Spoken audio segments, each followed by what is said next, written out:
Buenas tardes, bienvenidos al cuarto ciclo de actualidad en la investigación arqueológica en España. La conferencia de esta tarde lleva como título Influencias mediterráneas en la configuración de la cultura celtibérica, y para ello contamos con la presencia de dos de los tres ponentes que elaboraron esta conferencia. El primero de ellos, el profesor Francisco Burillo Mozota, que es catedrático de Prehistoria de la Universidad de Zaragoza en el campus de Teruel. También ha sido director en el Colegio Universitario de Teruel y en el Instituto de Estudios Turolenses, y es también académico correspondiente de la Real Academia de la Historia. Cuenta en su haber con más de 300 trabajos entre artículos y libros de carácter científico, y también con más de 40 ponencias expuestas en congresos nacionales e internacionales. Ha sido el introductor en España de la arqueología espacial y, como tal, dirige los coloquios internacionales de arqueología espacial. Es también especialista en estudios de los celtíberos y dirige los simposia sobre los celtíberos. Relacionado con este tema, hay que destacar su libro Los celtíberos, etnias y estados, que está considerado como el mejor análisis histórico realizado sobre los celtíberos. Desde 2002 hasta la actualidad ha dirigido 6 proyectos I+D+I centrados en 2 líneas investigadoras. La primera de ellas, Segeda, que se impulsa desde la asociación denominada Centro de Estudios Celtibéricos de Segeda, y la segunda, Serranía Celtibérica, que está identificada a partir del estudio de la ruta celtibérica y que se desarrolla desde la asociación que se denomina Instituto de Investigación y Desarrollo Rural Serranía Celtibérica. A este respecto, ha sido requerido por las 2 comisiones del Senado que se han hecho sobre despoblación en el año 2015 y otra comisión también del Senado en el año 2017 sobre la evolución demográfica. Por su labor en pro de la serranía celtibérica ha sido galardonado con 2 premios. Uno de ellos se denomina Premio Batallador a escala regional y el otro Serrano del Año, concedido respectivamente por Calamocha y por la Asociación Serranía de Guadalajara. Sus actuaciones actuales se centran en trasladar las investigaciones sobre el patrimonio arqueológico al desarrollo social, económico y territorial de las zonas despobladas y conseguir, por una parte, que se cumpla la proposición no de ley de las Cortes de España del 8 de octubre de 2015, que, entre otros puntos, señalaba que se impulse que la cultura celtibérica sea declarada y reconocida como patrimonio de la humanidad, y, por otra parte, que el Santuario del Sol, que se encuentra en la ciudad celtibérica de Segeda, sea reconocido por su valor excepcional desde el punto de vista arqueoastronómico, patrimonio de la humanidad. La siguiente ponente, doña Pilar Burillo Cuadrado, miembro perteneciente al Instituto de Investigación Serranía Celtibérica, es licenciada en Historia y Estudios de Asia Oriental por la Universidad Autónoma de Madrid. Cuenta también con un máster de Tecnologías de la Información Geográfica para la Ordenación del Territorio por la Universidad de Zaragoza, y ha participado en varias excavaciones arqueológicas en lugares como Cartella, en Cádiz, en Italia, en la zona del Lacio, en Pirgi, y en la zona de Toscana, en Pava, y por supuesto en la ciudad celtibérica de Segeda, en Zaragoza. Sus investigaciones las ha centrado en la cosmología celtibérica, siendo autora de 18 trabajos científicos y de 22 comunicaciones expuestas en congresos nacionales e internacionales. También ha participado en 8 proyectos I+D+I y además pertenece a 6 entidades de carácter científico. Entre ellas nombraremos las asociaciones Centro de Estudios Celtibéricos de Segeda y el Instituto de Investigación y Desarrollo Rural Serranía Celtibérica. Además, es también miembro de 2 comités internacionales. Actualmente su interés se centra sobre todo en temas de despoblación, que se ven reflejados en la elaboración y pronta culminación de su tesis doctoral, que lleva como título Delimitación de las áreas desfavorecidas de España según los criterios de la Unión Europea. A este respecto, ha sido nombrada por el Gobierno de Aragón como experta del Observatorio Aragonés de Dinamización Demográfica y Poblacional. Es también autora en el 2012 de la identificación de Serranía Celtibérica como zona muy escasamente poblada, rural, remota y montañosa. En 2018, su estudio sobre la delimitación de las 10 zonas escasamente pobladas de España fue recogido por el Defensor del Pueblo en su informe sobre la despoblación como mapa de la España vacía. En ese mismo año, de 2018, elaboró también el mapa de las zonas escasamente pobladas del sur de Europa, presentado, dicho informe, al vicepresidente del Parlamento Europeo, Ramón Luis Valcárcel. Finalmente, en 2021, fue invitada a participar en la Comisión sobre Despoblación del Senado y en ese mismo año también fue ponente en el Congreso Europeo por el reto demográfico, presentando su estudio sobre la franja céltica.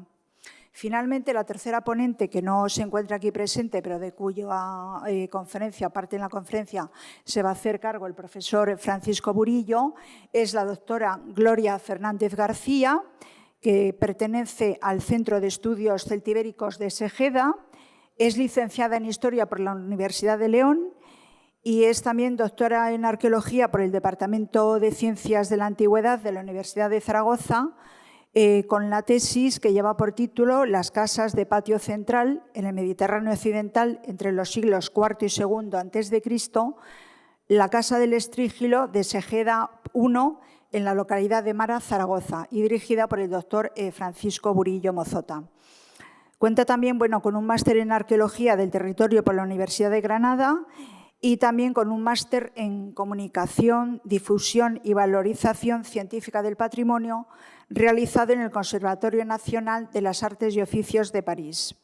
Ha participado en numerosas excavaciones, entre ellas destacaremos aquí las que ha llevado a cabo con la Universidad de Zaragoza en los poblados de La Iruña, Bílbilis y Segeda. También en Lancia, en León, llevado a cabo con el Instituto de Cultura de León y la Universidad de Salamanca, y en el extranjero, en el área arqueológica de Siris Heraclea, en la localidad de Policoro, en Italia, y también ha trabajado en excavaciones en colaboración con el Centro Nacional para la Investigación Científica de París. Ha publicado también varios trabajos científicos sobre arqueología espacial, centrada sobre todo en el espacio doméstico de algunas de las viviendas excavadas en la ciudad celtibérica de Segeda. En cuanto a su actividad investigadora, cuenta con varias estancias de investigación, entre las que destacaremos las del Laboratorio de Arqueología de Orient et d'Occident del Centro Nacional para la Investigación Científica de París, y en la actualidad, que por eso no se encuentra aquí hoy, se encuentra trabajando en un proyecto de investigación sobre gestión y archivo de la documentación que depende del Centro Nacional para la Investigación Científica de París. Hecha ya la presentación de los 3 ponentes, cedo la palabra al profesor Francisco Burillo Mozota. Buenas tardes. En primer lugar, quiero agradecer muy sinceramente la invitación a participar en este foro, un foro de prestigio, y agradecerles la presencia de ustedes, sobre todo porque nos ha obligado a retomar un tema en el cual estaba paralizado desde hace varios años, como es el tema de Segeda, de esa Casa del Estrígilo y de ese santuario vinculado con un posicionamiento astronómico. Entonces, esto nos marca un antes y un después y ese agradecimiento nos ha obligado a... No escuchan bien. No. ¿Así? ¿Se oye bien ahora? Así, bueno. Repito, únicamente señalaba que para nosotros es un orgullo y un honor aceptar esta invitación en un foro reconocido y a ustedes por asistir, que en nuestro caso tiene un elemento, bueno, ya, ahora, pero tiene un elemento especial porque nos ha obligado a retomar un tema que teníamos paralizado, muy querido para nosotros, como es la ciudad celtibérica de Ségeda y todo lo que en él ocurre. Lo que vamos a hablar es hablar de un poco de Ségeda, entrar en esa casa del Estrígilo, que fue una sorpresa, sobre todo porque nos marca la llegada de influjos del Mediterráneo, sobre todo la zona de Sicilia, a la zona del interior, hablar de las relaciones con el Mediterráneo occidental, de todos es conocido los cascos de Aranda del Moncayo, que han roto esa visión que se tenía de los celtíberos como algo estable en el tiempo, aislado y sin ningún tipo de conexión, y hablar de algo tan importante como es los vínculos que vamos a ver que tiene nuestro territorio celtibérico con Siracusa, con la toma de esta gran ciudad siciliana por Marcelo, la colaboración de Beligenos Moericus y la creación de un asentamiento de mercenarios celtíberos como fue en la ciudad de Morgantina. Hablaremos, en este caso, Pilar Burillo, de la deidad solar de los celtíberos y el origen de un motivo celtibérico que en Numancia está presente en la gran cantidad de cerámicas como es la esvástica, y es un tema muy interesante sobre el cual ella está trabajando, y terminaremos hablando del Santuario del Sol de Ségeda, sobre todo porque retomamos una propuesta para que sea declarado como Patrimonio de la Humanidad. Hay que pensar que sobre Ségeda es la primera información que se tiene de los escritores grecolatinos de la zona central del Valle del Ebro. O sea, no hay otra referencia más detallada que tengamos, porque nos habla de los pactos que se había hecho con Graco. Perdón. No sé. ¿Cómo es?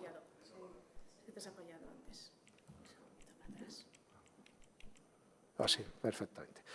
Nos habla de los pactos realizados con Graco, de la conquista de Graco de ese territorio y nos señala las razones por las cuales se acusa a Ségeda de haber incumplido el pacto de Graco. Se dice que se ha obligado a ampliar la ciudad y construir una nueva muralla precisamente para acoger a sus vecinos, entre ellos los titos. Se nos informa también cómo los segedenses, el Senado segedense, se va a Roma, se desplaza a Roma para decir: nosotros no hemos incumplido los pactos de Graco, que era crear nuevas ciudades, sino únicamente hemos ampliado el existente ya. Pero el Senado de Roma dice que ellos son los que pueden interpretar la ley y así lo hacen. Y esto estamos hablando del año 154 a.C. Y hacen algo extraordinario, como es cambiar las elecciones de los cónsules de los idus de marzo, 15 de marzo, a las calendas de enero, al 1 de enero. Esto es, la razón de que nuestro calendario actual comience el 1 de enero es debido a esta declaración de guerra.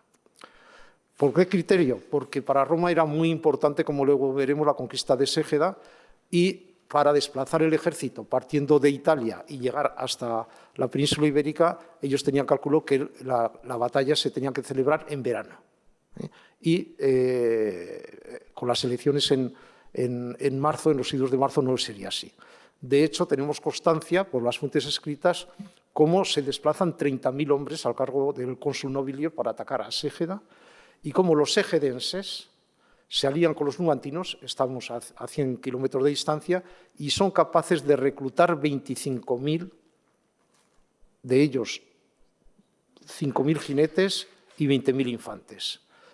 Y en el enfrentamiento que se hace el 23 de agosto, día de Vulcano, en una zona entre Ségeda y Numancia, vencen los celtíberos a un ejército más superior y mucho más preparado. Eso solo se entiende si los celtíberos que tenían ya sus armas y sus caballos en posesión y sabían combatir para poder vencer a los romanos. Ese día, el 23 de agosto, ya se considera por Roma el día nefasto en los cuales ni uno se debía casar, ni emprender un negocio, ni menos emprender una guerra.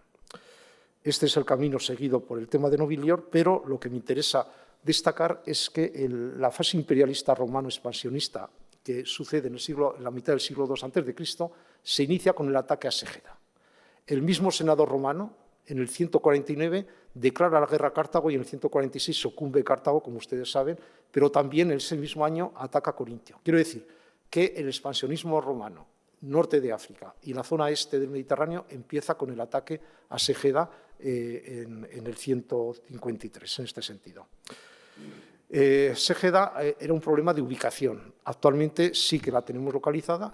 Hay dos Ségedas, como veremos, una en Mara y a 100 metros en Belmonte de Gracián, pero lo interesante es observar que se sitúa en la zona de lo que se llama el río Perejiles, no se encuentra en el camino natural, digo natural entre comillas, que sería el del Jalón, porque realmente atravesar la Idubeda, esos montes del sistema ibérico, es muy dificultoso. De hecho, Bilbilis Itálica, que se sitúa en ese enclave, hace que realmente la vía romana sea problemática a la hora de localizar o atravesar. Y, de hecho, hay que subir, el camino natural es subir por el Perejiles para sortear, ir al río Grío y del río Grío ya llegar al Valle del Ebro. Entonces, lo que nosotros no entendíamos que era esa ubicación excepcional de Ségeda, ahora sí que lo entendemos porque está en un camino natural.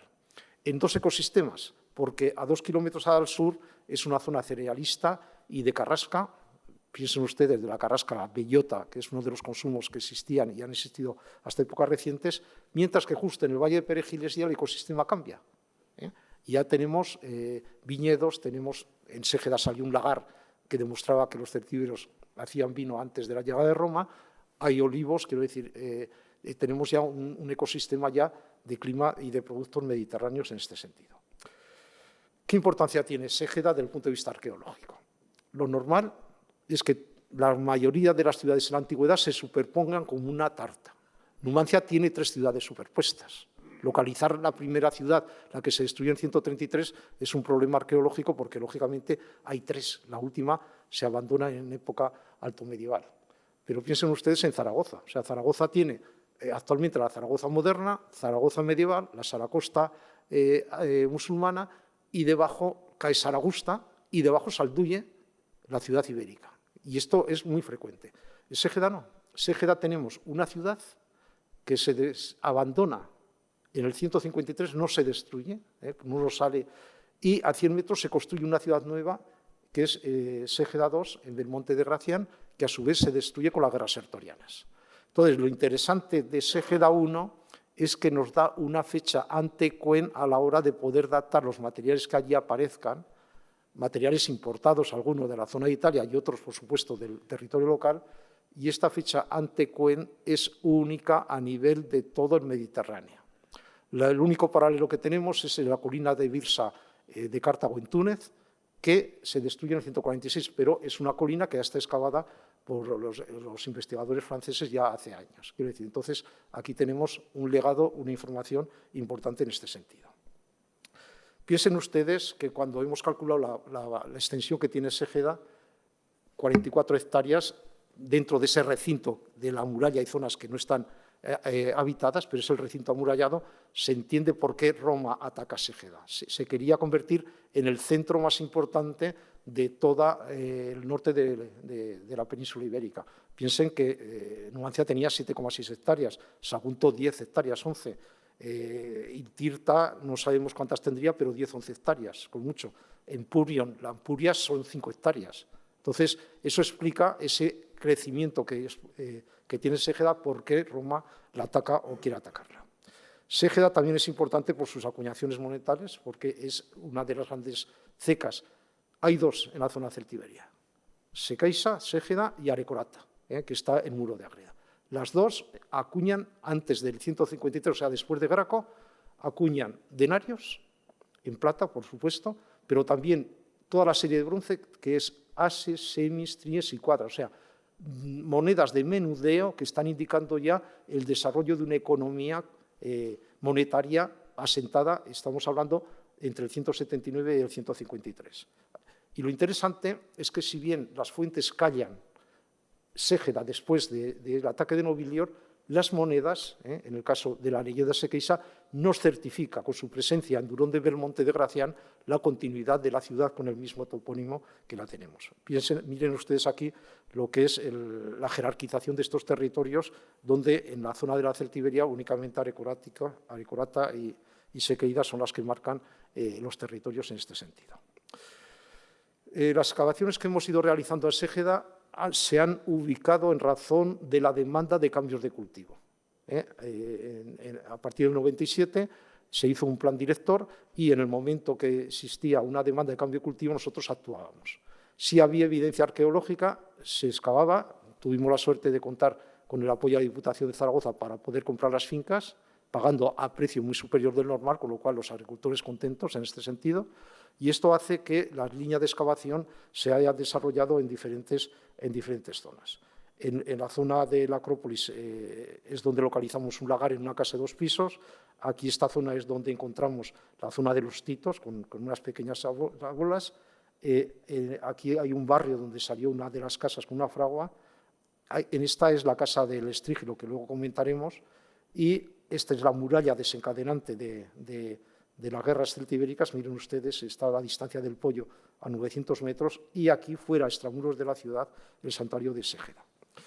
En lo que responde a la casa del Estrígilo, Gloria Fernández, como señalábamos, realizó su tesis doctoral sobre esta casa, que realmente fue una gran sorpresa encontrarla. Es una casa que tiene un patio central de 34 metros cuadrados con unos enlosados de yeso de grandes dimensiones, con una baqueta, con una zona de impluvión, donde de forma subterránea lleva el agua, está canalizando hacia el exterior a un aljibe que nos ha localizado. Hay un filtro de plomo a la hora de purificar este tema de agua, pero lo interesante, esta vivienda de 263 metros cuadrados, es que tiene 11 habitaciones que la rodean.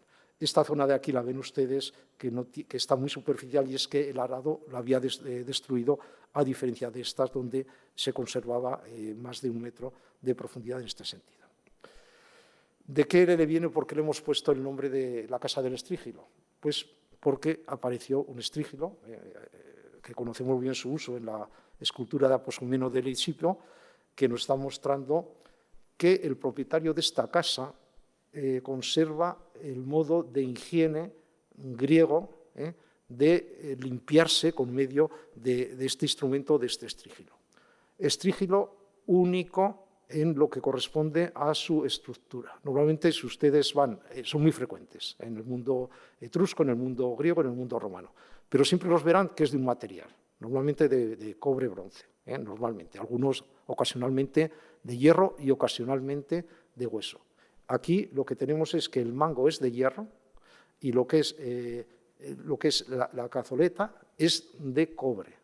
Quiero decir, tenemos por primera vez un invento celtíbero de adaptación de un instrumento exterior, pero creando que sea desechable. Quiero decir que si aquí se gastaba o se rompía la parte de cobre-bronce, se sustituía por otra porque el mango de hierro se podía conservar. Esto no lo encontramos en otros paralelos. Apareció dentro de uno de los dormitorios, pegado a la zona de la pared. La datación con los materiales que existen, la Copa Morel 68, que es el fósil director, las monedas de Sequeira, ánfora greco-itálica, la proporción del borde, es el indicador que nos sale en toda la ciudad cuando excavamos, que nos está mostrando ese abandono de la ciudad en el 153 a.C. A la hora de buscar los paralelos con las viviendas señoriales existentes en este ámbito de la península ibérica, hay que señalar que la más antigua pudiera ser la del Oral, pero esta planta que tenemos aquí es un proceso constructivo donde va creciendo y van añadiéndose habitaciones. En ningún momento se diseñó así como ocurre con el caso de la de Ségeda. Tenemos otra vivienda señorial de influencia mediterránea, que es en la zona de Tivisa, pero aquí el patio está delante de lo que son la estructura de las viviendas, no la patio central. Y las que se puede comparar son las que aparecen en Aceila, las que aparecen en Ampurias o en la Caridad de Camín Real. Pero estas, como veremos, son modelos muy posteriores. Al decir muy posteriores, 2 generaciones en este sentido. ¿De dónde surge el modelo? Según el estudio muy minucioso que hizo Gloria, es de los modelos de la zona de Sicilia y de la Magna Grecia, donde las habitaciones lo que hacen es ordenarse en todo ese espacio central que es el patio. Casas que podían tener 2 plantas. De hecho, en la casa del Estrigio de Ségeda, en un momento determinado se reestructuró y se construyó en una de las salas una segunda planta. En el momento que evoluciona, lo que hace es crearse un peristilo en la zona del patio central en este sentido. Este sería el modelo que tenemos en la casa de Ségeda. ¿Qué aporta Ségeda a esta casa que no tienen las casas de patio central centrífugo en el ámbito mediterráneo, donde podemos tener estucos en las paredes o mosaicos normalmente de opus in nihilo en los suelos? Aquí la solución que se da es la del yeso. Y el asombro nuestro ha sido observar cómo las características del yeso, porque no se ha calcinado, o sea, la mayoría de las estructuras de yeso que se localizan, por ejemplo, en los poblados del Bajo Aragón, son blancas y se desvanece porque se ha calcinado y entonces el yeso con el calor, como ustedes bien saben, se transforma. Entonces, cuando uno compara el suelo actual con el suelo de Ségeda, han pasado 2.200 años y tiene las mismas características porque la técnica de construcción es igual. Son suelos, yo tengo una casa en Mara, en una de las habitaciones tiene un suelo de más de 100 años donde no hay ni una grieta, un suelo que es cálido en invierno y fresco en verano, es una de la arquitectura tradicional a recuperar, y estos segedenses lo hicieron en la zona de Ségeda. En la zona de las paredes, esta es la que corresponde a una pared actual y aquí obviamente está mucho más deteriorada que el suelo, pero tenía las mismas características. Quiero decir que esto es una innovación que hacen los segedenses en una calidad a nivel sobre todo esto lo vemos en lo que son los dormitorios. ¿Cuál es el cambio o la gran diferencia que existe con los otros modelos de casa de patio central, que son itálicos, que salen en la zona de Italia, y es que están estructurados por medio de un eje axial? Esto es muy importante porque el espacio de representación lo tienen al final.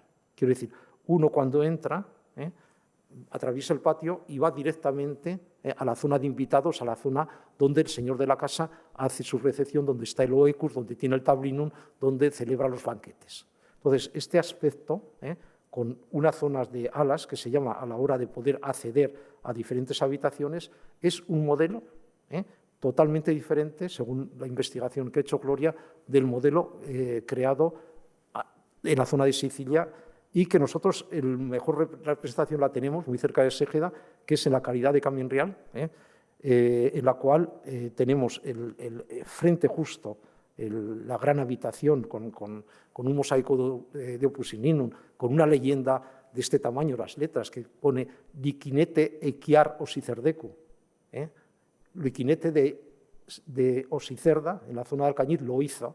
Quiero decir que tener un mosaico de esta categoría es como si uno tuviera en casa un Picasso y tiene que poner las letras, esto es de Picasso, a la hora de decir, no, es que nosotros tenemos un mosaico de Licinete y todos los invitados disfrutan de este lugar y lo tienen a la entrada. Es una cartela de cerca de 2 metros del exterior. En este caso, lógicamente, no tenemos la zona de esta ala en esta, pero corresponde al mismo modelo. ¿Cuál es la diferencia cronológica? Esto es justo de finales del 2, principios del 1 antes de Cristo, y la de Ségeda es anterior al 153. ¿Qué relaciones tenemos o vínculos? Bueno, tenemos algunos hechos curiosos. Vamos a hacer como la copa de muebles 68, que aparece, es totalmente imitada en cerámica indígena, o la presencia de ánfora greco-itálica, o esta denominada de campamentos numantinos, que se denominó inicialmente, pero hoy sabemos que son ánforas de salazones de la zona de Cádiz, y este es uno de los ejemplares más antiguos. La salazón se difundía a lo largo de todo el Mediterráneo, pero este es uno de los ejemplares más antiguos localizados en la zona del interior de la península ibérica.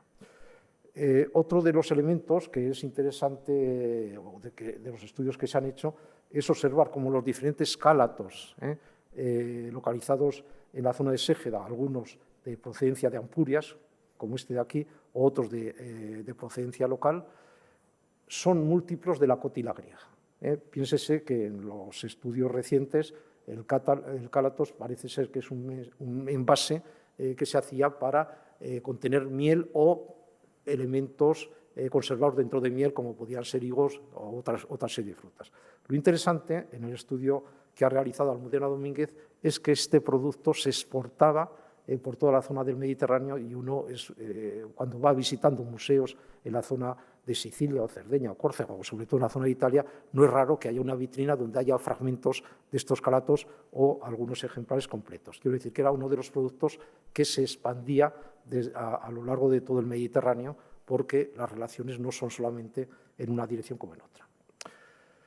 Lo que cambió la visión precisamente de los celtíberos, o más importante a nivel mediático y a nivel de investigación, fue el hecho de dar a conocer, fue en el Congreso de los Celtíberos en Daroca en el 2012, cómo una colección de cascos se ponía a la venta en subastas y esos cascos se tenía certeza de que procedían de la zona de Aranda del Moncayo.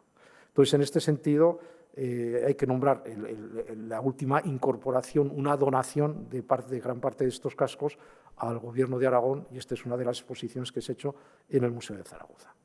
Estos cascos siguen lo que se llama un modelo itálico-calcídicos, quiere decir, los itálicos lo copiaron de los cascos calcídicos y este modelo, lo que es una adaptación hecha por los celtíberos a ese modelo originario. Tiene mucho menos espesor, sin que eso implique que pierde resistencia, o sea, pesan mucho menos. Tienen un sistema de protección que se creía de decoración en la zona que bordea todo el ámbito de lo que es esta musculatura, que es importante, pero ahora se ha comprobado que es un elemento de resistencia junto a la zona de la bisagra, porque esto lo ha estudiado muy bien Juan Manuel Pastor, y digo que lo estudió muy bien porque él ha sido campeón de lucha de sable y sabe que uno de los golpes mortales que existen es este que se realiza aquí, porque entonces queda totalmente la mandíbula sin musculatura y queda la persona o el guerrero totalmente inutilizado en este sentido. Entonces, lo que se hace es que los celtíberos imitan estos cascos. ¿Qué ocurre? Este es un modelo de cascos calcídicos. Lo interesante es que la zona de distribución corresponde al ámbito esencialmente de la celtiberia, con un hallazgo en la zona de Osuna, de la parte superior. Este es el último, en la zona de canónigos, en la zona de Cuenca, y es muy interesante este ejemplar, aparecido en la zona de Benicarló, porque nos está marcando este fragmento la zona de embarque de los mercenarios celtíberos. Hay que pensar, cada vez conocemos mejor el ámbito de los mercenariazgos en el ámbito del Mediterráneo, sobre todo las grandes ciudades de la Magna Grecia. Sicilia llegó a tener 300.000 habitantes cuando lo atacaba Marcelo. Entonces, se defendían y además había luchas y enfrentamientos entre ellas precisamente con mercenarios que reclutados en grupos de más de 1.000 personas en algunos casos. Entonces, en este sentido, en los estudios que ha realizado Grael, Lorrio y Quesada, muestran cómo los cascos celtibéricos más antiguos quedan sustituidos a partir del 325 por estos modelos de cascos que llegan hasta el año 100.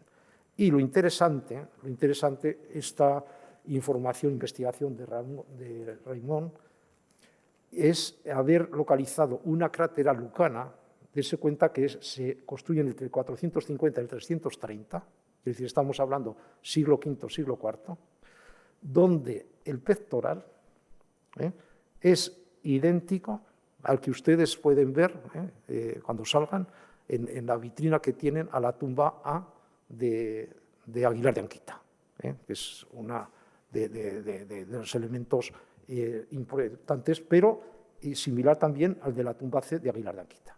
Quiere decir que aquí tenemos un mercenario celtíbero.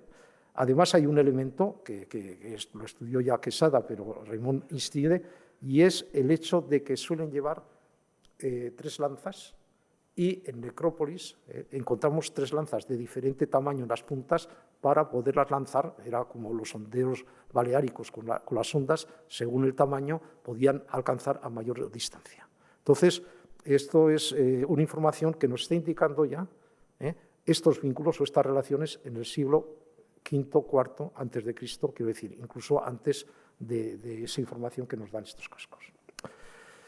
Hay una cosa, un dato muy importante que lo estudió Antonio García Bellido, que es el ataque a Siracusa. Siracusa tiene actualmente unos 150.000 habitantes, piense, en su momento era la ciudad más importante de este ámbito, con 300.000. De todos es conocido las dracmas, que son una de las mejores representaciones que tenemos en calidad de las monedas del ámbito griego.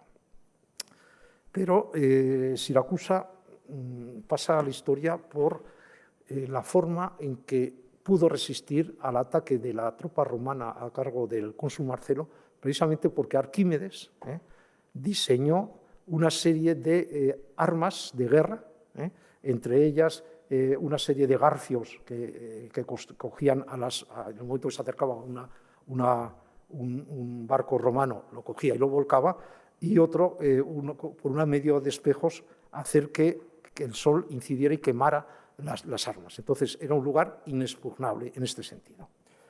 Y aquí tenemos una información, según las fuentes escritas, importantes. Como un personaje llamado Beligenus, según Antonio García Bellido, nacido Genus de los Velos, o sea, Seged era la capital de los Velos, se entrevista con Moericus y le dice, en tu tierra, Hispania, todo el mundo está a favor de los romanos, tienes que hacer que podamos entrar, y entonces crea una especie de caballo de Troya, porque Moericus era responsable de una de las 6 partes de la gran muralla que recorría Siracusa. Y lo que hace es por la noche hacer que entrara una nave romana. El ejército romano, por otra parte, lo que hizo fue amañar en una zona alejada del entorno de Siracusa para que la defensa siracusana fuera hacia ese lado, y por esa zona de entrada ya entró el ejército romano y derrotó a Siracusa. Y se nos habla primero, no le he querido traer aquí, pero sí que lo recomiendo que lo lean, del triunfo que lleva Marcelo a Roma de los objetos, de los muebles, de los vestidos decorados, de las estatuas, de las riquezas. Digo muebles y vestidos porque arqueológicamente no tenemos información. Pero hay un texto importantísimo, importantísimo, de cómo se les concede a Moericus y a legionarios, mercenarios hispanos, una ciudad que es Morgantina, y dentro de esta ciudad se les da ya unos terrenos para que lo cultiven, tanto a él y los suyos como al caso de Beligenos.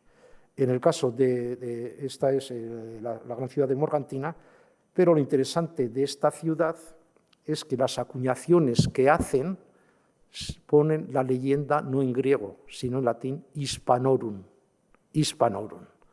Y lo bonito de estas monedas es que ustedes verán aquí un caballo, un jinete con una lanza.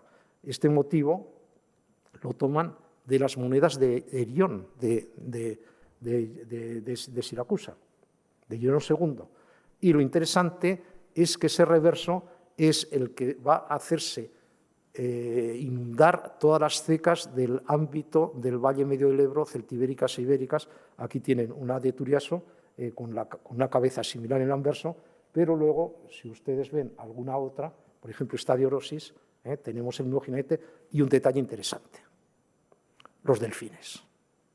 En el Ebro no hay delfines, pero en el dracma de Siracusa sí que hay delfines. Quiero decir que no solamente se toma ese elemento de identificación, sino que esos delfines van a ser uno de los elementos que vamos a tener como contraconstante con este caballo en el ámbito.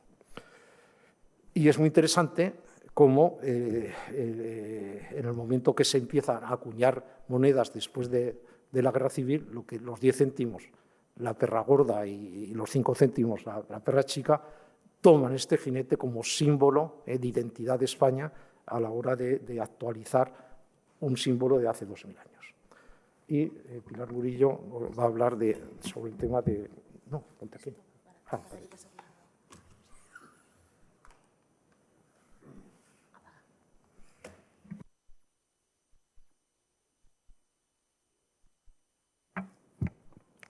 Bueno, primero de todo, buenas tardes a todos y muchas gracias por la invitación y por su asistencia a estas comunicación, conferencia acerca del mundo celtibérico y su relación con el Mediterráneo.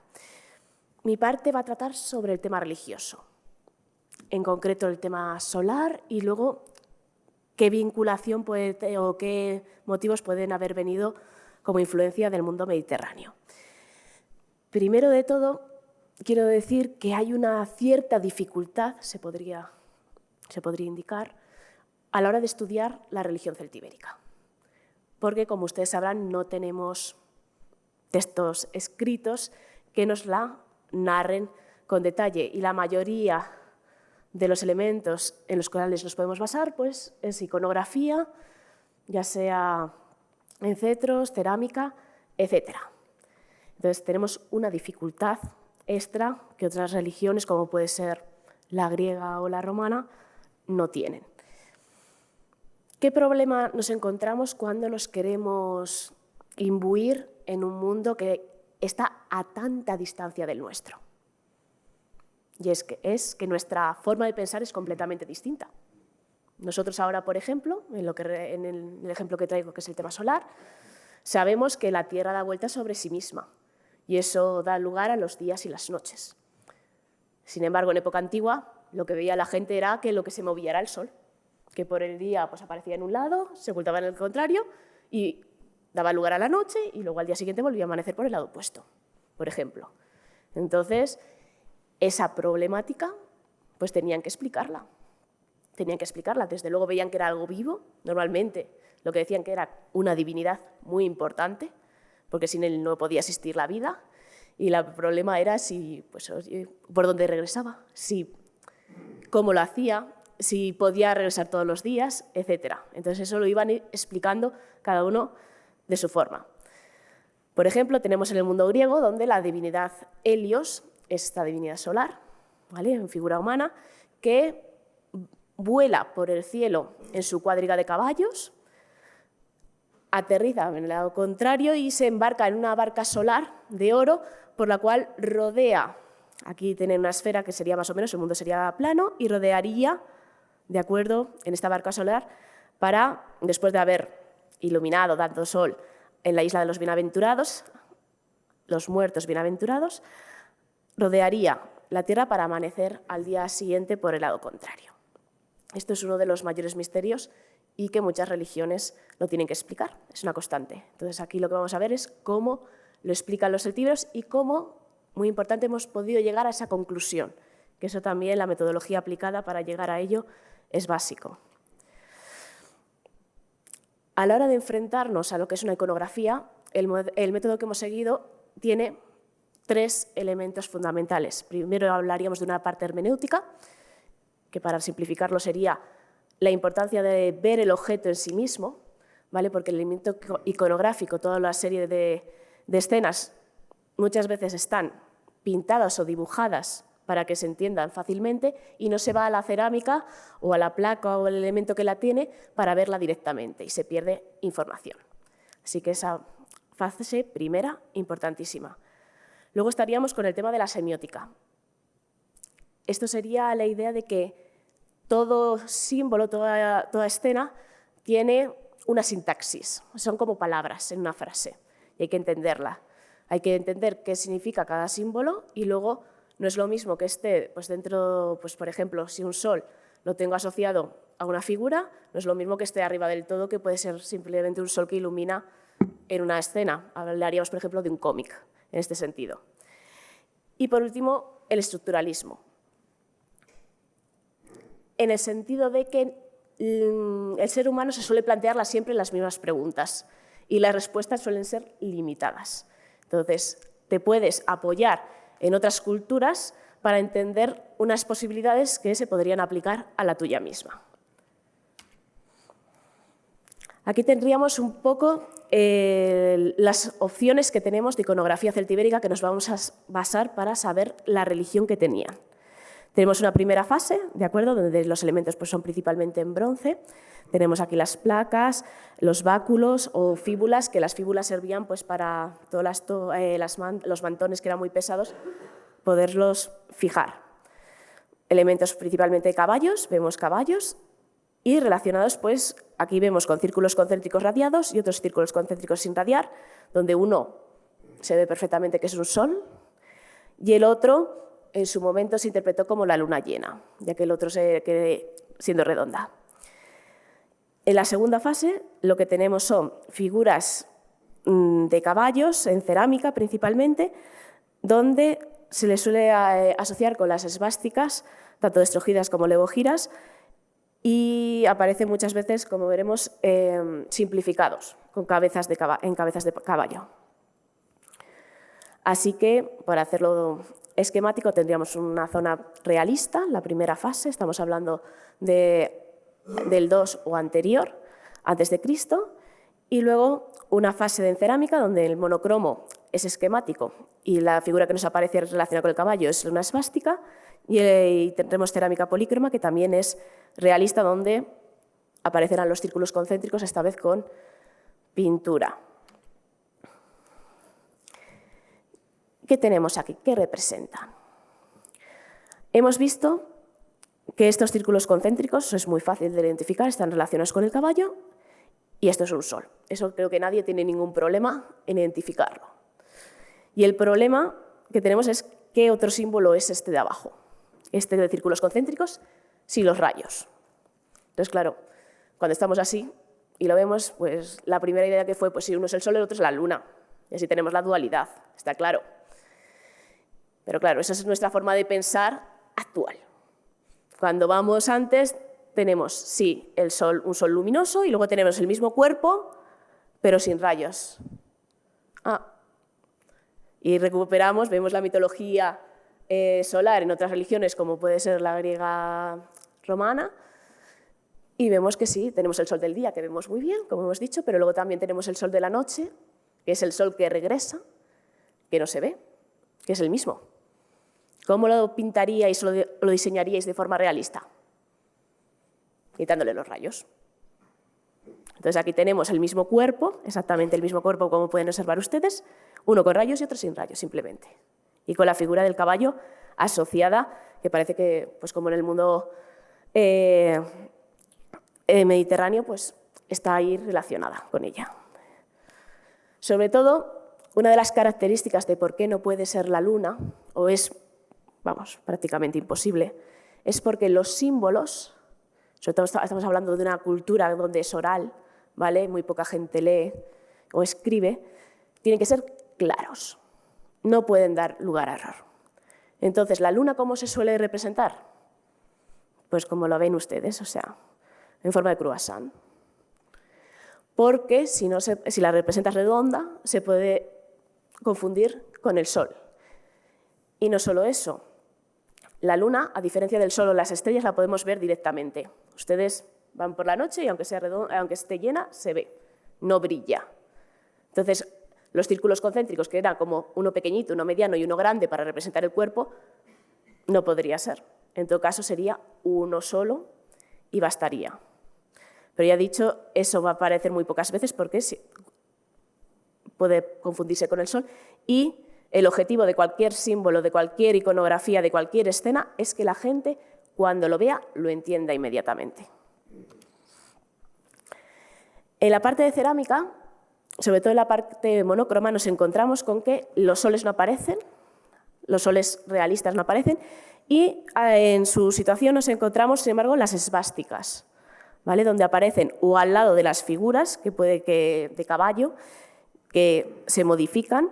Aquí tienen estas formas de cabeza, ¿vale? Que sería como la cabeza con el pie, muy probablemente, de esta figura antropomorfizada.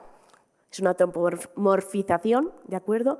Donde lo que importa es la cabeza de caballo y el resto del cuerpo es humano. Y la esvástica va a aparecer a su lado, tanto en la dirección de estrogira como levogira, es decir, a la derecha o a la izquierda, o dentro de él. Luego además es muy bonito porque tenemos aquí una representación donde parece como si estuviera echando algo por los belfos. Y si nos vamos a las citas clásicas, tenemos a Virgilio que dice: los caballos del sol se elevan desde el profundo torbellino y exhalan la luz de sus erguidas narices, o corceles que arrojaban fuego. Es decir, aquí tenemos un poco la misma representación está arrojando como esas especies de llamas porque tiene el sol en sí mismo. O sea, esta es una divinidad un poco diferente a la griega o a la romana. Allí era un ser humano que usaba esa cuadriga para transportarse y moverse. Aquí no. El caballo es la misma divinidad solar porque tiene el sol dentro suyo. Esta esvástica, ¿vale? Esta dualidad que tenemos aquí correspondería a la dualidad anterior que teníamos. O sea, antes lo teníamos rayado y sin rayar, ahora tenemos una esvástica hacia un lado y hacia el otro. Aquí te ven estas cerámicas, muy bonitas ellas, con esta divinidad solar antropomorfizada y la cabeza de caballo como fundamental. Entonces, ¿qué tenemos? Para simplificar, dos periodos completamente distintos, pero que nos están reflejando una idea idéntica. Los caballos como figuras asociadas a ellos, soles en dos momentos distintos, uno radiado, otro sin radiar, una esvástica hacia un lado y otra esvástica hacia el otro. Esta situación de la esvástica es muy importante, porque cuando hablamos del retorno del sol, la pregunta que nos tenemos que hacer es ¿y por dónde vuelve el sol? ¿Vale? ¿Qué posibilidades hay? Existen tres, porque no son infinitas. La primera, la hemos visto ya, era que rodeara el mundo, ¿vale? como en el periodo griego, con su barca que hacía Helios. La segunda se encuentra, por ejemplo, en la mitología egipcia, que lo que hace es llegar al inframundo y iluminaba a los muertos, ¿de acuerdo?, a su paso. Y la tercera sería regresar por el cielo en un nivel superior que no sería vista por el ojo del ser humano. Entonces, la pregunta es, ¿cuál de las tres tenemos en el mundo celtibérico? Pues el movimiento de la esvástica lo aclara bastante. Es una suerte, porque la esvástica en el fondo es un símbolo, cualquier cosa, un elemento en movimiento. Tenemos, a ver, hola. Vale, ya se ha puesto.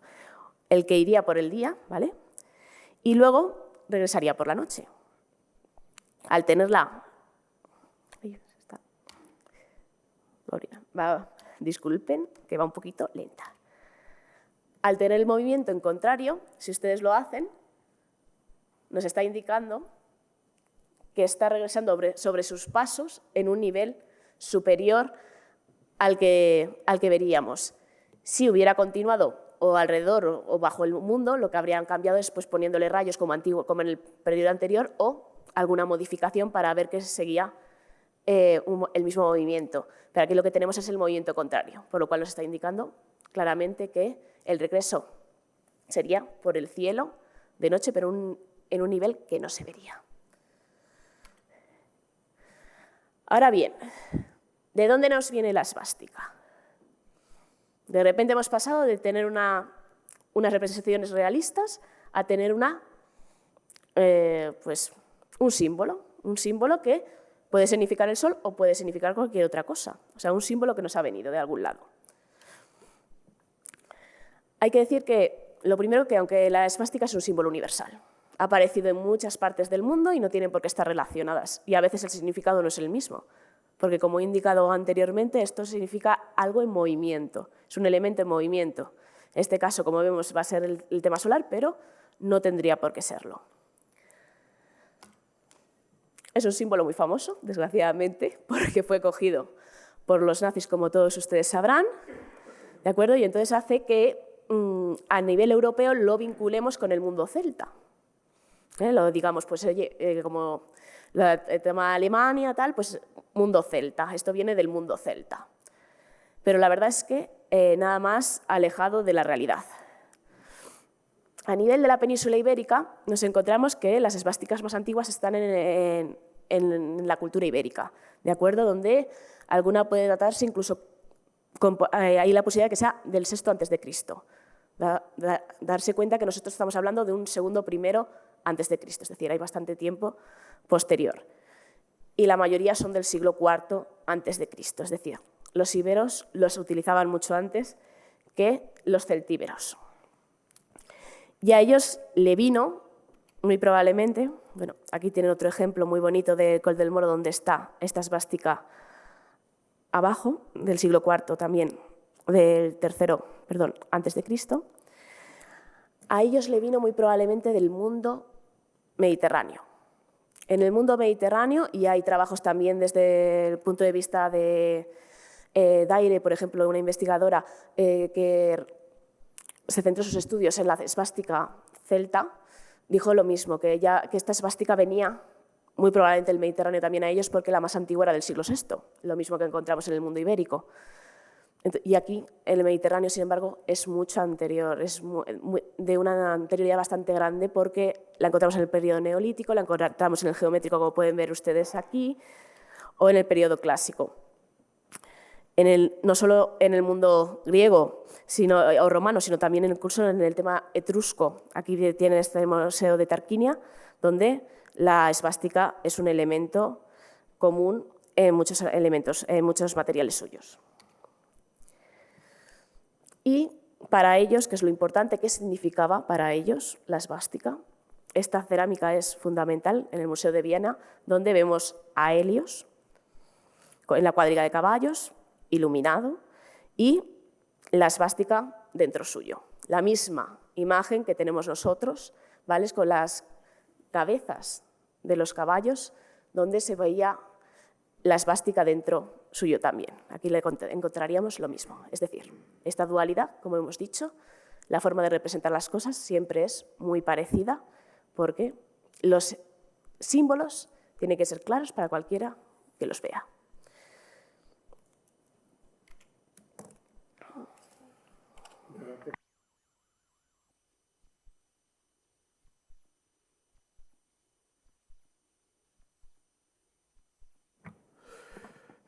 Segeda, como decíamos, es una ciudad de gran extensión.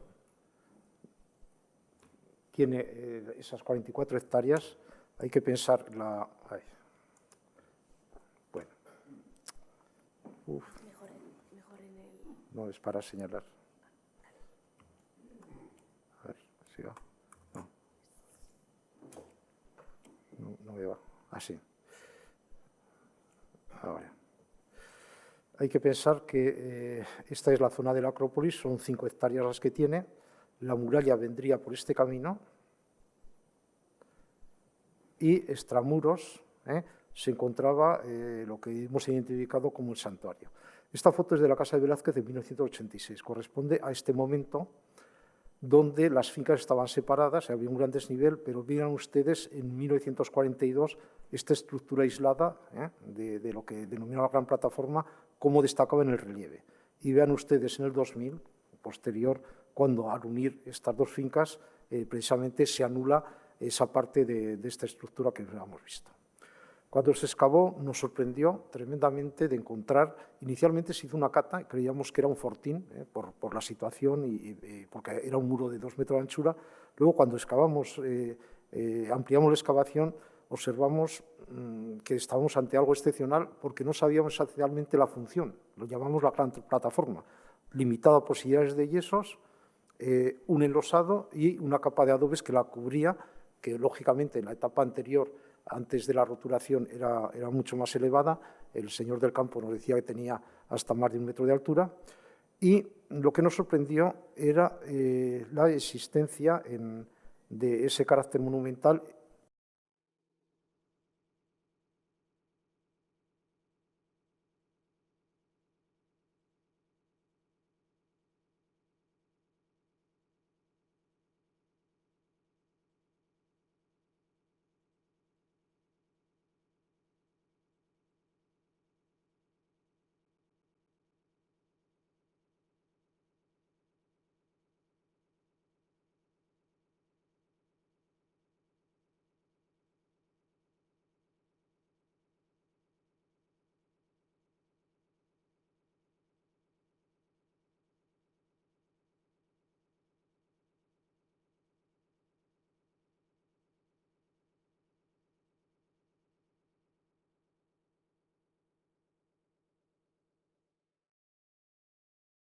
El depósito de agua de Librarte, y había visto que tenía una orientación con el tema del paisaje. Y entonces me dijo, ¿estás preocupado de ver si hay alguna relación de esto tan raro, este ángulo de 120 grados con el entorno? Pues no.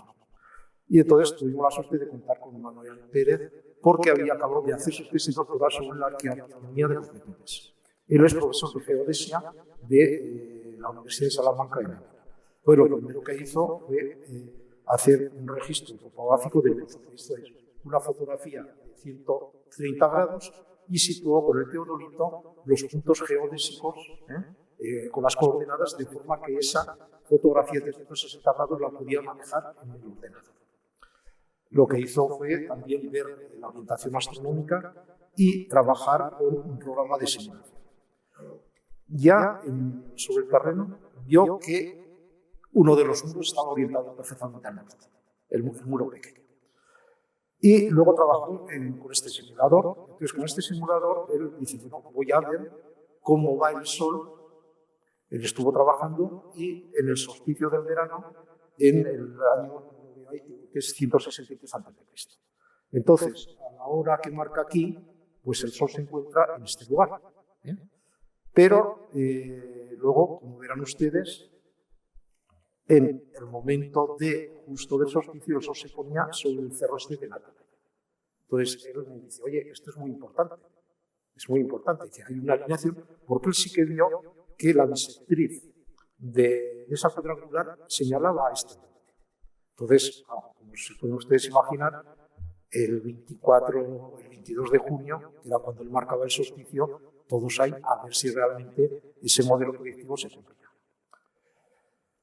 La relación que se establece es con este puente.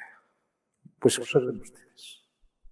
El Sol se puso perfectamente sobre la montaña del Cerro de la Atalaya en su forma perfecta. Cosa que no lo creíamos, porque nosotros veíamos el Sol, lógicamente nos teníamos que proteger con unos cristales ahumados para esto. Pero lo interesante es que él también dice, es que la cosa es todavía más compleja. A 90 grados del norte hay también una alineación con el cerro de Valdeorno, que es otra elevación destacada en el horizonte, no es tanto como el cerro de la Atalaya, pero es la única que existe también. Y en el equinoccio hay dos, de otoño y de primavera. Nosotros fuimos aquel año de otoño, se nos va a poner el sol, y efectivamente. Entonces, lo que teníamos era algo excepcional, como desde un punto teníamos dos alineaciones con el paisaje en dos momentos cruciales, como es el solsticio de verano, cuando el día es más largo del año, o los equinoccios, cuando el día es igual que la noche. Pero aunque la investigación le llevó más allá. Lo que es el lado mayor es la parada mayor de la Luna. El Sol, como ustedes saben, va en una dirección, en solsticio a solsticio, y luego y tarda un año. La parada mayor de la Luna, el movimiento es el mismo de la Luna, pero tarda 19 años. Es lo que descubrió Metón, el astrónomo griego, que a partir de esa observación estableció el calendario lunisolar ático y, según las fuentes, en el año 432 le dedicaron con letras en oro el frontal de un templo precisamente por ese descubrimiento. Lo que aquí queda fijado en piedra es ese cálculo astronómico que Metón planteó para calcular el ciclo de Metón en este lado, pero con el añadido de tener esas dos orientaciones a solsticio y equinoccio. Quiere decir, tenemos un calendario de horizonte marcando, porque cuando se vio desde este lugar el Sol que se pone en estos puntos estaría marcando estos momentos increíbles, pero también esta estructura vinculada a este muro por la palma de la Luna. Pero claro, para resolver esto únicamente con 3 postes hubiera servido, pero no, construyen esta estructura monumental, en la cual, como ven ustedes, lo que tenemos es esta complejidad. Esto salió en los medios de comunicación, como pueden ustedes imaginarse inmediatamente. Hemos completado la excavación y aquí, como ven, es precisamente todo lo que se roturó, lo que se perdió, además de la capa de adobes, en esta roturación. Lo interesante es que la reconstrucción que hemos hecho, esta es la piedra angular de 120 grados, tenemos también otras estructuras angulares que seguramente nos están marcando otras alineaciones. Es una de las líneas de estudio. A ver si va el ordenador, me obedece.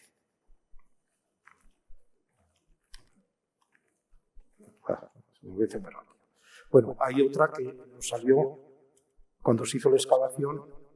Se vio también que existía un foso, o sea, que realmente lo que se realzó excavando en el suelo es que esa plataforma, cuando te acercaras, estuviera mucho más alta de lo que se vislumbraba, en este sentido. Y dentro de los cálculos interesantes, hay que decir que no sé si todos sabemos hacer un ángulo de 120 grados. El Picapedrero sí que lo hizo, pero para eso tienes que tener unos conocimientos geométricos, para poder hacer un ángulo exacto de 120 grados, conocimientos que tenía. Pero tenemos un aspecto muy interesante. Tenemos una estructura monumental que vinculamos, que sacra, porque está vinculada con la observación del sol, luego lo veremos en aspecto, pero todas las constructuras monumentales de santuarios sacras que tenemos en el ámbito mediterráneo suelen ser templos construidos bajo techo porque la deidad siempre está dentro. La deidad en forma de escultura siempre está dentro. Ocurre lo mismo en nuestras iglesias, donde la hostia consagrada aparece dentro del santuario, dentro de esta situación. Hay un paralelo, el único paralelo, que es el Glauber, el calendario. Allí fuimos exprofeso en julio del 2010, donde se había planteado y habían hecho unos espectáculos en Alemania de luz y sonido de la noche, pero esto es un túmulo de los príncipes celtas, y cuando se hizo la excavación de ese entorno se vio que había agujeros de poste. Entonces pusieron esos agujeros de poste.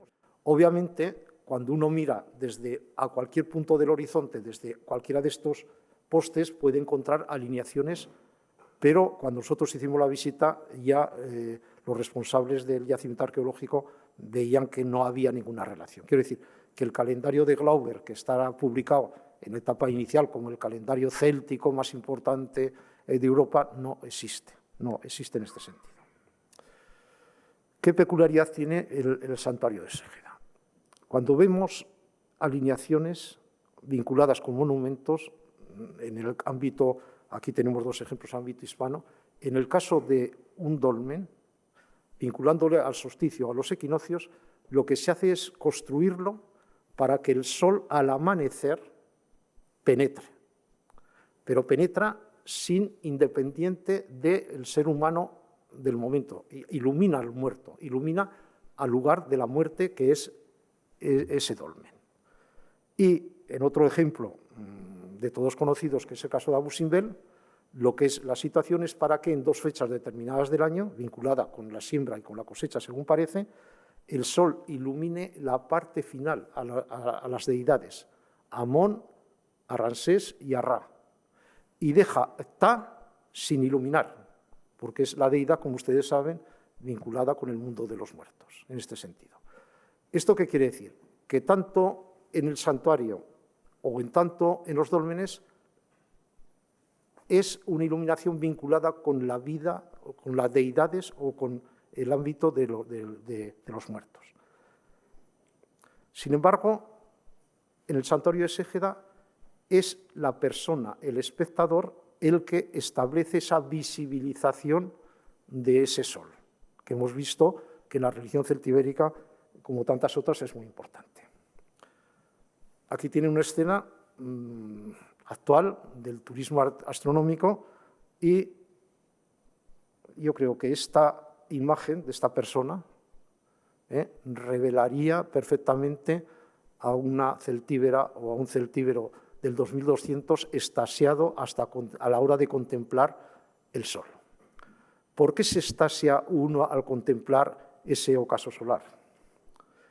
Porque el sol, como bien ha comentado Pilar, cuando es de día no lo puedes ver, ¿no? O sea, te deslumbra, no puedes ver en su forma.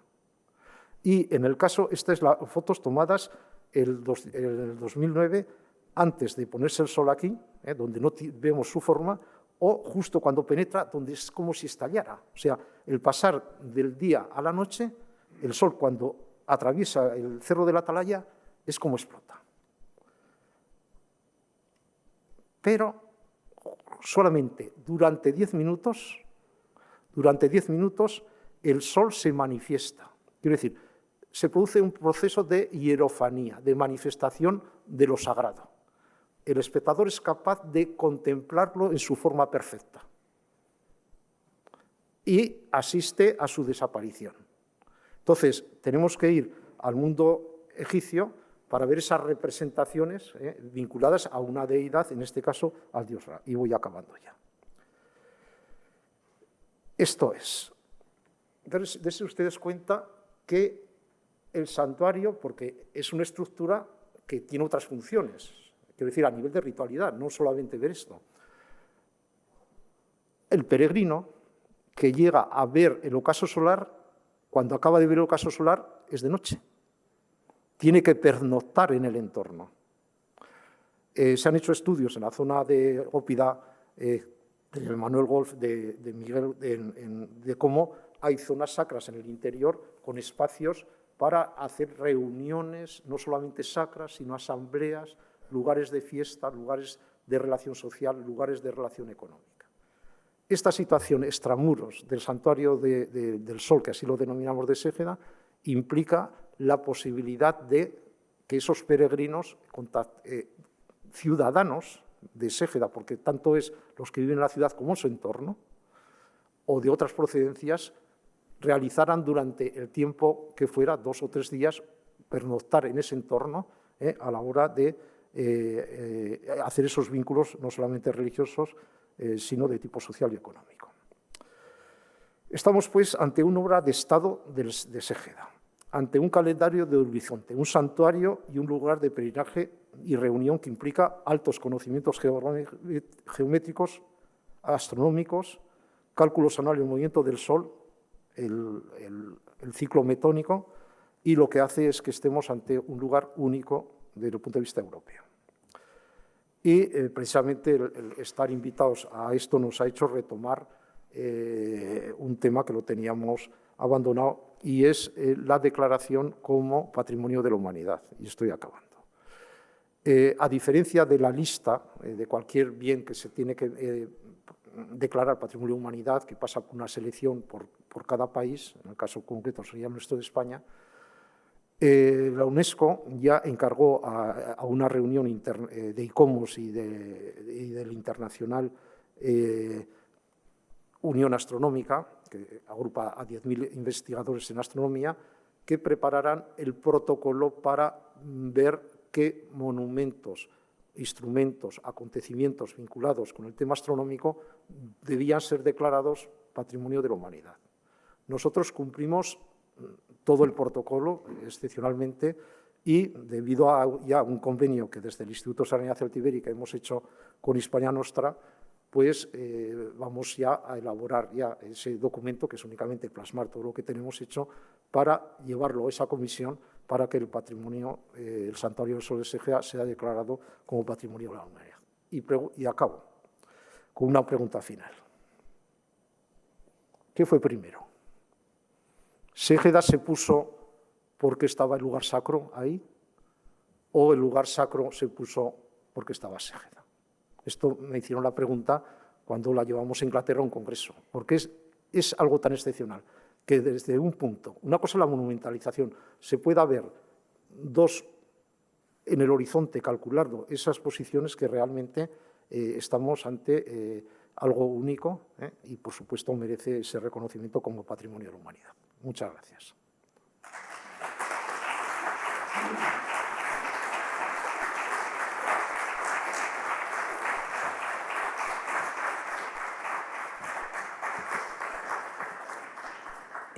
Muchas gracias a ambos por tan interesante conferencia, y ahora abrimos el turno de preguntas entre los asistentes de la sala.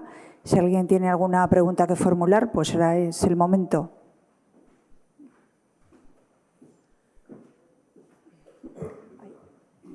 A ver. Espera, que nos van a dar ahora un...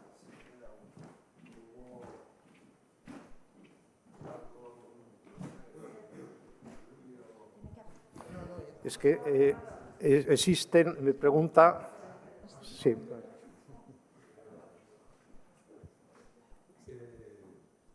Que lo que no entiendo es lo de Ségeda 1 y Ségeda 2, porque están al lado. Es decir, que yo no entiendo entiendo por qué los habitantes se trasladan cerca cuando ya tienen toda la estructura de la ciudad, ¿no?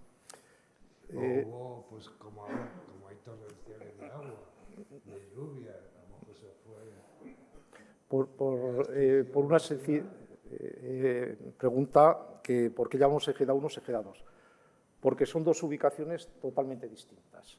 Porque cuando se abandona Ejeda 1, lo que hacen es planificar ex novo, hacer una nueva urbanización de Ejeda 2, con estructura totalmente romana. La muralla son módulos romanos, con un foso de 40 metros de anchura que rodeaba a toda la ciudad. Quiero decir que lo que se hace es construir una ciudad ex novo, con diseño regular, con las casas, las viviendas que se harían ya siguiendo patrones romanos, como encontramos en la Caridad de Camín Real, y, lógicamente, eso no se podía hacer con una ciudad que se había abandonado, que tenía los muros, o sea, costaría muchísimo hacer eso cuando tienen la posibilidad de diseñar perfectamente.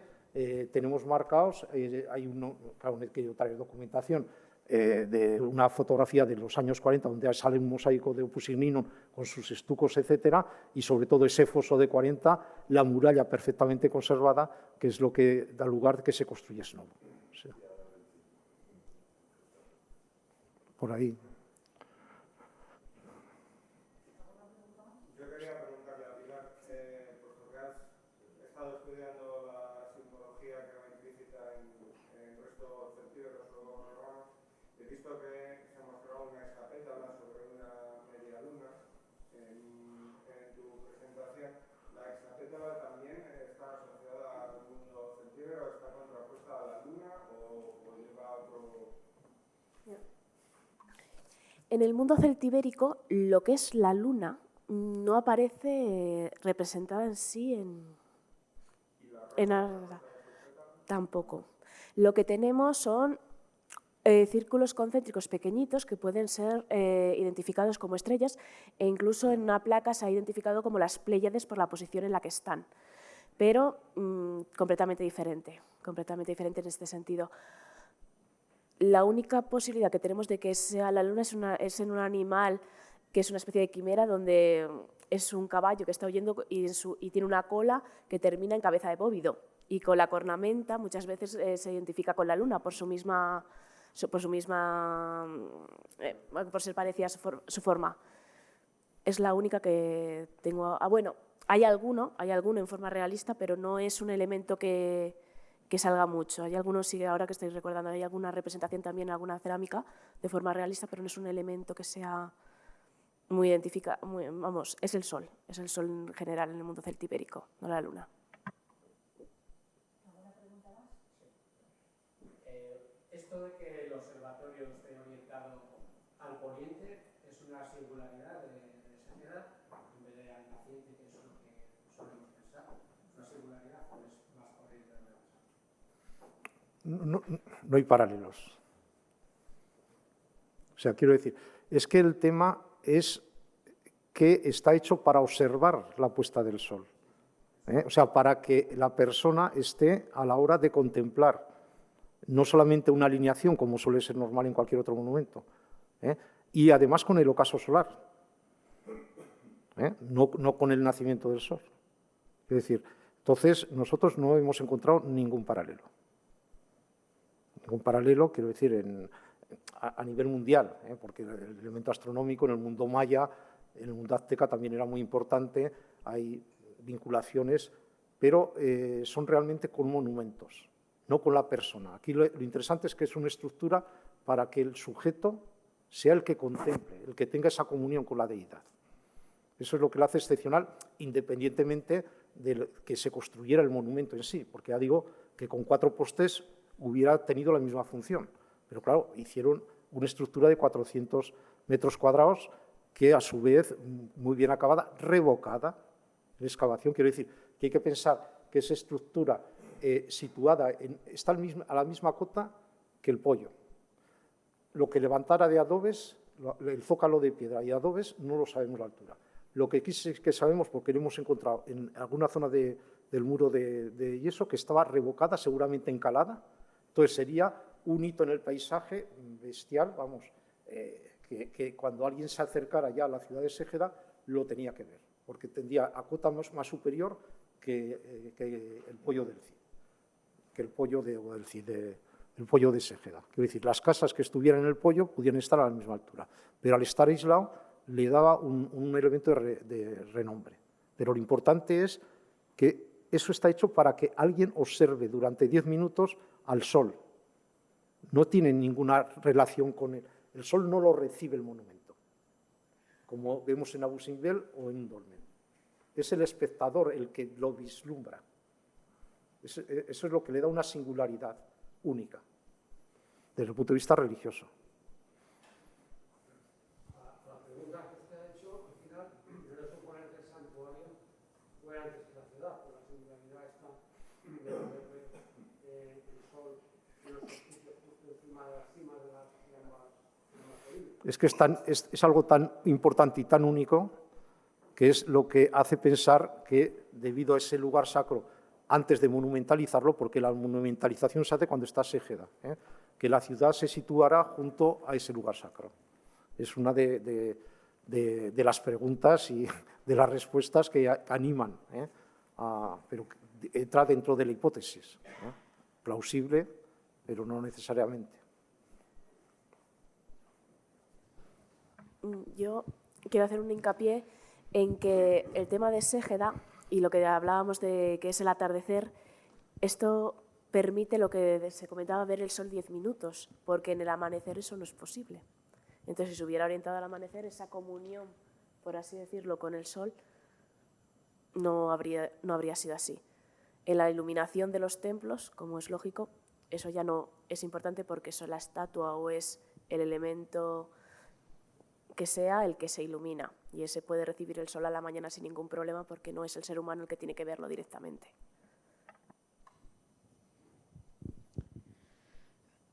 Buenas tardes. Me ha dejado sorprendidísima las dimensiones de Ségeda, ¿no? de esta enclave, o doble enclave. ¿Se ha encontrado, o todavía a lo mejor no está excavado, alguna otra casa de las dimensiones de la de Estrigilo dentro de Ségeda? Y eso, en caso de negativo, podría significar que, bueno, era una sociedad estratificada y, por tanto, era la casa de yo qué sé, del rey, bueno, del rey, de lo que sea, ¿no? Del jefe militar o de quien sea. Ya han visto ustedes que hemos ido excavando en diferentes puntos debido a que se actuaba en razón de que el propietario quería cambiar el cultivo. Entonces nosotros íbamos allí, hacíamos las catas y en los casos de dado positivo excavábamos. Entonces, ¿qué es lo que estamos? Lógicamente, con una estructura social muy diferenciada. Aquí tenemos una mansión que en su tamaño es excepcional, son 230 y cerca de 300 metros por el diseño de la planta. Pero, por ejemplo, donde salió el lagar, la parte excavada eran 100 y pico metros, era de 2 metros de altura porque salieron los mechinales de la segunda planta, al menos de 2 plantas, y por supuesto tenía que continuar, o sea, no sabemos las dimensiones. ¿Qué era lo que teníamos en la casa del lagar? Pues bueno, un terrateniente que elaboraba vino en su propia casa. Tenía la elaboración del vino. El lagar es el más antiguo conocido del Tajo hacia arriba, no hay otro. Por ejemplo, hemos tenido la suerte de excavar las casas de los Titos, y ahí, en vez de... La casa era de 48 metros cuadrados, la vivienda, pero construida de forma rápida, o sea, hecha no con sillares ni con piedras, sino con cantos rodados para hacer el zócalo. Y la división interna no había habitaciones, pero sí que se ha podido estudiar por la dispersión de los materiales dónde estaba el dormitorio, o sea, dónde se dormía porque no aparecía nada, dónde estaba el almacén, dónde estaba la cocina y dónde teníamos lo que era la placa de horno a la hora de cocinar. Pero sobre todo se ve una estructura reticular donde se ve que, según las fuentes, se ha planificado una área al menos de 6 hectáreas para ubicar allí a los citos. Entonces, tenemos cosas tan asombrosas, por ejemplo, justo en una de las viviendas de los citos, un horno de fundición. Un horno de fundición. Y en otra vivienda que se ha excavado, que es un poco mayor, ya cerca de la casa del Estrígilo, hemos encontrado una fragua dentro de la casa.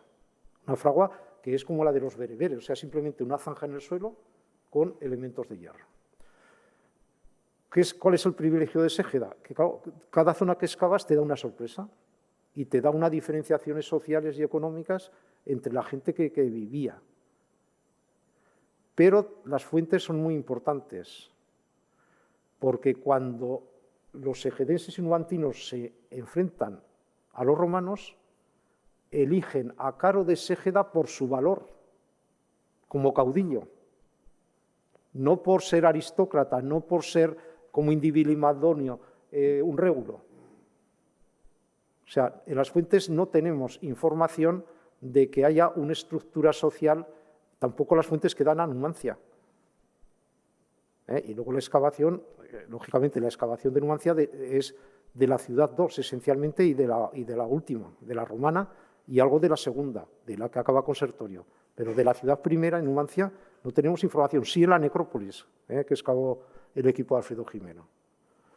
Entonces, ¿qué ocurre? Que estamos muy acostumbrados a lo que nos han enseñado, o todos hemos aprendido, de una ciudad celtibérica, pues tendría que ser, bueno, pobrecita, tal, y sin embargo, la complejidad y esas relaciones, que era la razón de nuestra conferencia, con el Mediterráneo y solo con el Mediterráneo, que explican esos cascos de Aranda del Moncayo, esa casa del Estrígilo, no la casa solo, sino el limpiarte, o sea, tener el modo de higiene helénico a la hora de limpiarte, o sea, tener esa costumbre. Esto está indicando unos contactos que no los vemos en el ámbito ibérico.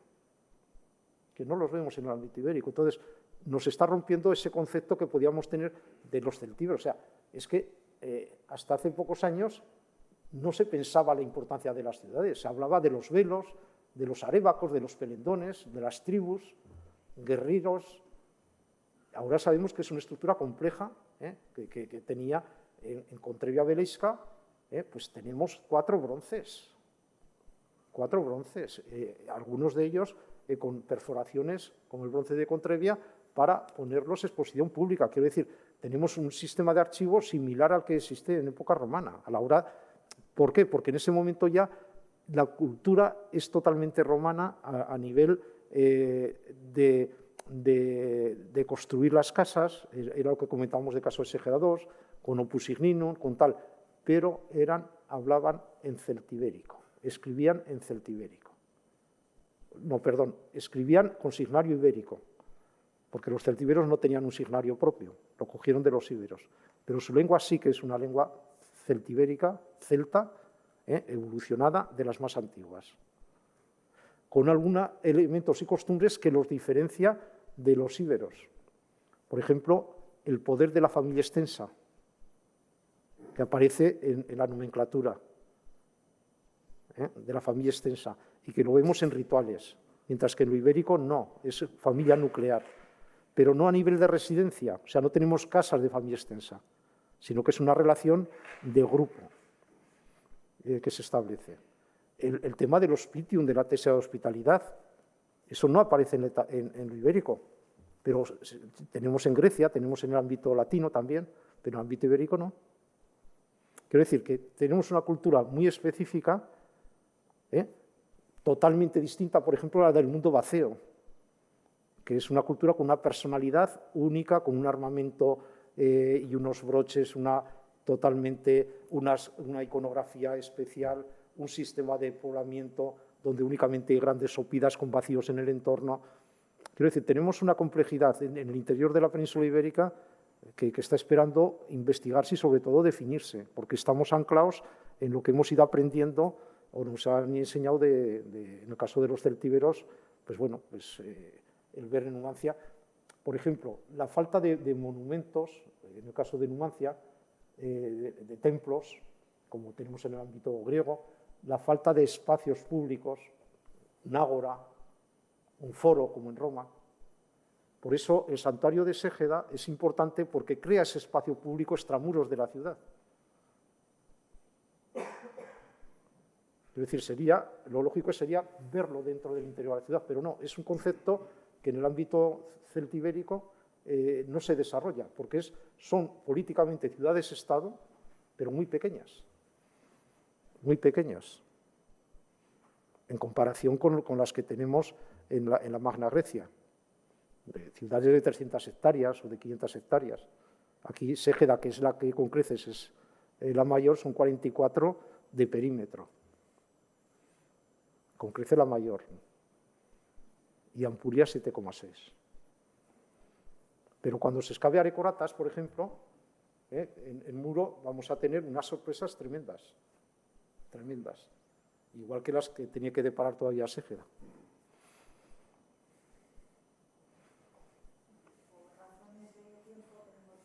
Ir terminando y bueno, damos las gracias a todos por haber venido una vez más. Y bueno, por supuesto, lo he dicho ya antes, al terminar, que les dábamos las gracias a los conferenciantes, a los asistentes, a los dos.